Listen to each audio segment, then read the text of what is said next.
Bureaucrats on both sides of the Atlantic are trying to Bigfoot the voters. Over here, of course, it's the public sector unions and others who want to expand government with Obamacare and even more stimulus spending. Over there, it's the bureaucrats in the European Parliament who want voters to submit to their notion of world government. But at least one of those parliamentarians has had enough. And just like the town hall meetings over here, he is standing up to the bureaucrats right to their faces over there. Listen. In fact, Commissioner Wren here said they had to agree their budget first before they'd be allowed to have a general election. Just who the hell do you think you people are? You are very, very dangerous people indeed. Your obsession with creating this Euro state means that you're happy to destroy democracy. You appear to be happy for millions and millions of people to be unemployed and to be poor.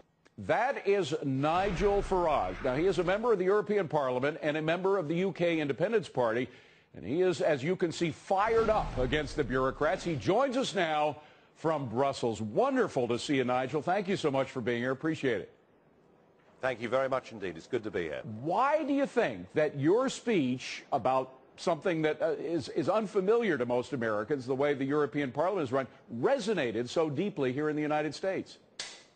Well, my guess is that you've recently had the Tea Party movement in America, and there's a debate in America about the fact that you've got too big a government, which you certainly have, that you're overtaxed, which you certainly are, and there's also a feeling, I guess, in America that there's too much power, too many big decisions being taken by people whose names you don't know based in Washington. So I guess that's kind of a similarity that people have seen from here, although I suspect the situation we've got in Europe is far worse than you've got at the moment over there. But the similarities are of great interest to us, and the major notion is the larger a government becomes, the less individual power people have, whether they're voters or just people who are trying to go about their business.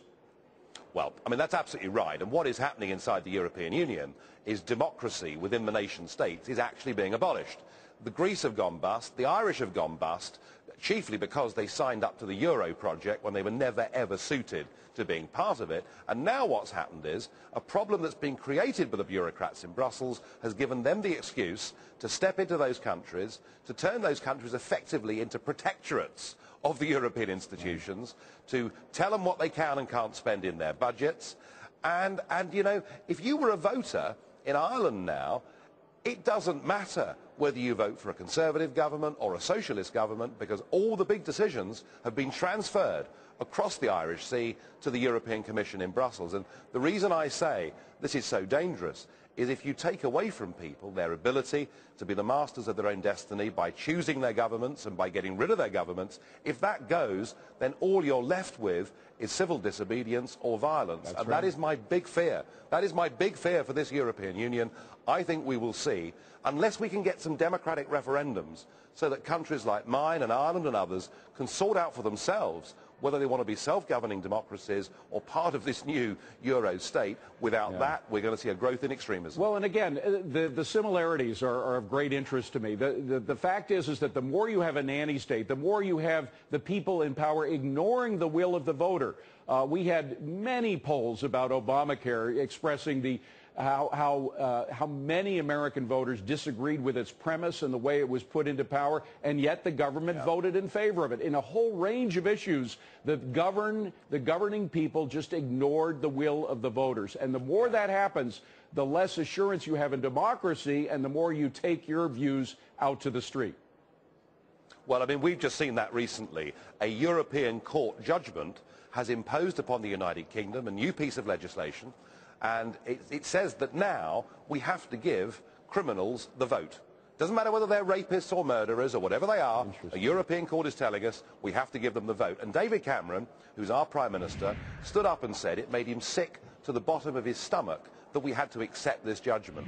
And what I'm saying to people in Britain, and what the UK Independence Party is saying, is that simply isn't good enough. We should tell the European Court to go to hell. If you've committed a horrible felony, then you lose your rights. You go to prison and you lose your vote. And what the British people are screaming out for are some politicians that will stand up, tell the truth, and stand up to these monstrous institutions here in Brussels. By the way, there is one issue on which your fight is similar to a fight of a lot of people over here who don't want world government. There are people like George Soros and others who have this vision of world government, and the United States would be a part of that, as well as the European Parliament. That is a very dangerous trend. Do you think the voters have woken up to how dangerous it is? Not quite yet, no. I mean, I think in many ways, if we think what happened at Kyoto and what they're going to try and do at Cancun next week, in many ways, the argument that global warming was going to burn us all to a crisp within the next 3 weeks has been used as a way to take away our democratic rights by binding future governments to targets that were agreed by previous ones. So we've seen that. We're certainly seeing supranational government here inside the European Union. And the President of Europe, a man called Herman Van Rompuy, he is very open in saying that he sees the European Union as really being a sort of test bed for global governance. So, you know, whenever anyone says, oh, anyone that talks about this is away with the fairies, this is all fantasy stuff, it isn't. These people actually believe in this stuff. Fascinating stuff. By the way, one final point. Is your star rising as people sort of wake up to the dangers of bureaucracy run amok, whether it's world government or whatever? Does that mean that your star is rising, or in fact are the papers and the intelligentsia over there trying to hush you up?